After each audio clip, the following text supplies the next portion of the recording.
ఇక రసనేంద్రియం అదే అక్కడ రసజ్ఞుడు అనేవాడు ఆ ఫ్రెండ్తో గురించి బయలుదేరాడు.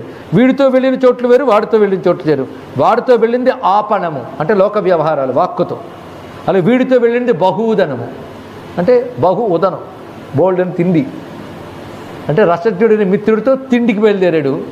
అలాగే ఆపణుడితో విపణుడితో ఆపణానికి బయలుదేరాడు అంటే వాగుడుకాయ వాక్కుతో లోక సంబంధాలు కనుక ఇది వాగింద్రియము, ఇది రసనేంద్రియము. కనుక ఒక ద్వారానికి 2 పనులు, 2 దేశాలు, 2 మిత్రులు. ఏమి చెప్పారు ఇక్కడ ఇవి 2 ఉన్నాయి. ఆ 2 చెవులు, 2తో ఒకటి దక్షిణం ఒకటి ఉత్తరం. అంటే చెవితో వింటారంటే శృతధరుడు వాడు. శృతి అంటే శాస్త్రం.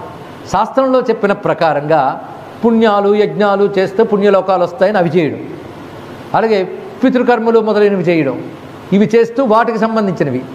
కనుక అవి వేటి ద్వారా తెలుసుకుంటున్నాడు? శాస్త్రం ద్వారా విని చేస్తున్నాడు. కనుక ఈ 2టితో తను సుఖపడ్డానికి బాగా ఇంకా సుఖపడ్డానికి కావలసినటువంటి పితృకర్మలు దేవకర్మలు చేయడానికి యజ్ఞయాగాలు చేస్తూ కాలక్షేమం చేస్తున్నాడు. వాటికి 2 అంటే ఇవన్నీ కర్మలకే పనికొచ్చే.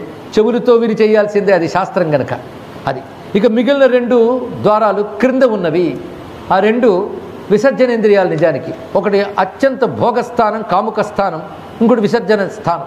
వీటితో ఉన్నాడు. అయితే కళ్ళు లేని 2 మీద ఎక్కి తిరుగుతుంటాడు అన్నారు కదా, వాళ్ళ మీద తిరిగే వ్యవహారం చేస్తున్నట్ట. కళ్ళు లేని 2, వాళ్ళ కళ్ళు లేవు చెవులు లేవు, వీడుకున్నాయి. కానీ కళ్ళు చెవులున్న వీడు కళ్ళు చెవులు లేని వాటి మీద ఎక్కుతున్నట్ట. అంటే కాళ్ళు చేతులండి ఇక్కడ. వీటి కళ్ళు చెవులు లేవుగా, వీటి మీద ఎక్కి తిరుగుతున్నాడు వాడు. వాళ్ళిద్దరి మీద ఎక్కి తిరుగుతున్నాడు. వాళ్ళ పేర్లు కూడా చెప్పుకున్నాం ఇందాక. అటువంటి వాళ్ళు నిర్వాక్కు పేశస్కృతుడు అని వాళ్ళ పేర్లు చెప్పుకున్నాం. అలా అంతఃపురంలోకి వెళ్ళినప్పుడు మాత్రం విషూచితో వెళుతున్నాడు మీరు అక్కడ. విషూచి అంటే మనస్సు, సంకల్ప వికల్పాత్మక మనస్సుతో అంతర్ముఖుడు అవుతాడు, తనలోకి వెళ్తాడు. అక్కడ సుఖదుఖాలన్నీ అనుభవిస్తాడు వాడు. చూసుకోండి, భార్య వల్ల కానీ పిల్లల వల్ల కానీ సుఖం కానీ దుఃఖం కానీ వాళ్ళ వల్ల జరిగిన దాన్ని మనస్సులో అనుభవిస్తాను. అవునా లేదా? సుఖదుఖాలు ఎక్కడ అనుభవిస్తాయి? ఆవిడ తిట్టింది నేడిచేది లోపల, అది బయటకు ఎక్స్ప్రెషన్ అవుతుంది, ముందు లోపలే కదా. అంతఃపురం ఆ మనస్సుతో లోపలికి పోయి లోపలే దుఃఖిస్తూ సుఖిస్తూ ఉంటావు. బయట పొందిన అనుభవాలు సుఖ దుఃఖాల రూపంలో నీకు లోపల తెలుస్తూ ఉంటాయి. అని విషూచి అనే మనస్సుతో అంతఃపురంలోకి వెళ్ళేట. ఆ కథని ఇలా అన్వయించుకుంటున్నాం. అదేవిధంగా అది ఎలా ఉంటే వీడు అలా ఉన్నాడు, బుద్ధి ఎలా ఉంటే అలాగా అది తెలుస్తుంది ప్రతి వారికి. ఇలా వివరిస్తూ రథం మీద వెళ్ళాడు అన్నారు కదా, అది దేహమేనయ్యా అన్నాడు. అరే ఇందాక పురం అన్నారు దేహాన్ని, మళ్ళీ రథం అంటున్నారు ఏంటండి? అసలే కొనుక్కుతూ వింటుంటే మధ్యలో కన్ఫ్యూజన్ ఒకటి. అంటే దానికి చెప్తున్నాడు, కదలకుండా ఉంటే పురం, కదిలితే రథం అయినా అన్నాడు. ఇక్కడ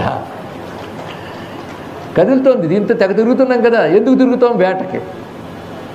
అక్కడ బుద్ధిని ఇంట్లో ఉంచి బయలుదేరిట్టు వేటకి. ఎందుకలా చెప్పాడు? హింస చేసినప్పుడు విచక్షణ కూడా చెయ్యకుండా హింసారూపంతో పంచాల దేశాలకు వెళ్ళాడు. అంటే కావాల్సిన పోగు చేసుకోవడానికి బయటికి వెళ్ళాడు. అవన్నీ కూడా అవన్నీ చేసుకొచ్చే లోపల ఈ హింసతో బాగా తిరిగేటప్పటికల్లా బుద్ధికి కాస్త అలకు వచ్చింది. మళ్ళీ బుద్ధిని సముదాయించుకు దారిలోకి తెచ్చుకున్నాడు. ఆ తెచ్చుకున్నవన్నీ ఇద్దరు కలిసి మళ్ళీ అనుభవించడం మొదలుపెట్టారు. ఇలా జరుగుతోంది. ఈ లోపల చండవేగుడు వచ్చాడుగా. చండవేగుడు అంటే సూపర్ ఫాస్ట్ వాడు. వాడి స్పీడ్ని ఎవరు కంట్రోల్ చేయలేరు. ఎవడైనా కాలం అండి. ఇంతమందిలో ఒక్కడు చెప్పారు, అంత వేగంగా వచ్చేవాడు కాలం. చండవేగుడు వచ్చాడు. వాడికి మొత్తం 360 గంధర్వ సైనికులు, అలాగే స్త్రీ రూప సైనికులు ఇద్దరున్నారు కదా. అంటే 360 పగళ్ళు, 360 రాత్రులు, సంవత్సరం. అది చూస్తుంటే ఇప్పుడు వచ్చిందండి న్యూ ఇయర్, అప్పుడే అయిపోయింది. శోభకృత్ అంటూనే ఉన్నాం, క్రోధి వచ్చేస్తుంది. ఎంత వేగం, చండ వేగం. అప్పుడే సంవత్సరం అయిపోయిందా? ఏంటో ఈ రోజుల్లో అంత స్పీడ్ అండి. ఈ రోజుల్లో కాదు, ఆ రోజుల్లో కూడా ప్రతి సంవత్సరం అన్నప్పుడు అలాగే అనుకున్నారు. స్పీడే నీకు అనిపిస్తూ పరిగెడతా అప్పుడైపోయినట్టు అనిపిస్తుంది. పైగా సుఖంగా ఇంద్రియాలు పనిచేస్తున్నంత కాలం అన్నీ అయిపోయినట్టు అనిపిస్తాయి. అవి పనిచేయడం మానేస్తే క్షణం బరువుగా ఉంటుంది. మళ్ళీ సూర్యోదయమా, మళ్ళీ సూర్యోస్తయమా అనుకునే కాలం ఉంటుంది జీవితంలో. మొత్తానికి చండవేగుడు, 360 గంధర్వ స్త్రీలు, 360 గంధర్వ పురుషులు. ఇక కాలుడి యొక్క కన్య చండవేగుడు అంటే సంవత్సరం, కాలకన్య జర అంటే తెలిసిపోయింది ముసలితనం, దాన్ని ఎవడూ స్వీకరించడు. ఇక నారదుడా జయించేసాడు జరని, అది తెలుసుకోవడం. వారి దగ్గర జరాభరణాలు చేరవు, అందుకని ఆయన దగ్గరికి వెళ్ళలేదు. ఇక్కడ ఇక యవన ప్రభు ఎవరయ్యా అంటే మరణము. యవన ప్రభు పేరు మరణం. అందుకే వాడు వచ్చాడు చివరికి, ముందు వీళ్ళని పంపించి చూసారా. వాడి పేరు భయం అని చెప్పాం, కానీ మరణమే పెద్ద భయం అన్నిటికంటే. అవునా లేదండి? నిజానికి మనం భయపడేది మరణం వస్తుందనే. రోగం వచ్చేది భయపడ్డామంటే తర్వాత చచ్చిపోతామని. కనుక వాడు అసలు భయం, భయాల్లోకి వెళ్ళే పెద్ద భయం మరణం. అదే భయం అని పేరు పెట్టారు. వాడికి ఇప్పుడు విడదీస్తున్నారు. వాడి పేరేమిటి? మృత్యుహు. వాడి పేరు మృత్యువు. వాడి దగ్గరికి వెళ్ళింది జర. వెళితే ఏమన్నాడైనా?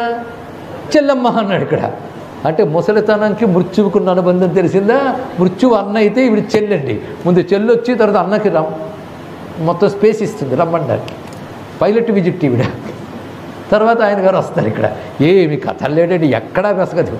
మొత్తానికి మృత్యువు ఏమయ్యాడు? అన్నయ్యాడు. జర ఏమైంది? చెల్లింది. ఆ తమ్ముడు ఉన్నాడు మృత్యువుగడు.